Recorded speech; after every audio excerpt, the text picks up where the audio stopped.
de l'avis général, et maintenant c'est admis puisque c'est repris dans tous les documents officiels, on a un parc de logements, donc de résidences privées principales, d'environ 22 millions de logements, et dont on a 7,5 millions qui sont considérés comme des passoires énergétiques, c'est-à-dire des logements qui sont extrêmement peu performants énergétiquement ou thermiquement sur l'échelle de classement de la performance énergétique des logements.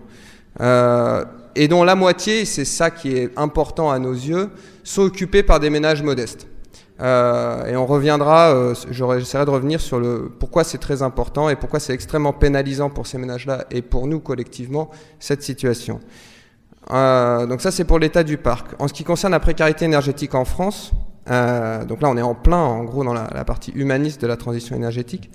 On a, selon l'ONPE, 12 millions de personnes, soit 20% de la population, qui sont touchées d'une manière ou d'une autre par des problématiques de précarité énergétique. Mais si on veut être un peu plus pertinent, il faut ramener le cœur de la précarité énergétique aux 2,6 millions de ménages très modestes, soit les 3 premiers déciles de revenus, qui habitent dans des passoires énergétiques. Donc le cœur de cible de ce que nous on pense que doit être l'action publique, ce que doit viser l'action publique, c'est ces 2,6 millions de ménages. Et on verra qu'en termes d'impact collectif, c'est très important. Donc le niveau moyen de dépenses de ces ménages, c'est de 1 850 € par an pour le chauffage et l'eau chaude sanitaire, ce qui les écarte d'environ 600 € par an de la moyenne normale de personnes qui ont des revenus médians et qui habitent dans des logements moyens, soit D, en France.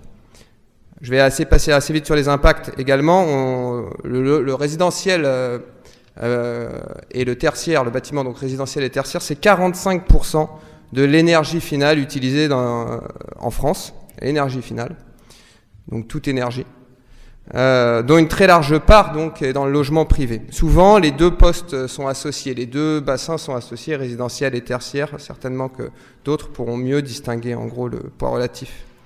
Le seul poste qui augmente, selon les chiffres qu'on peut avoir, jusqu'en 2016, c'est le poste de chauffage.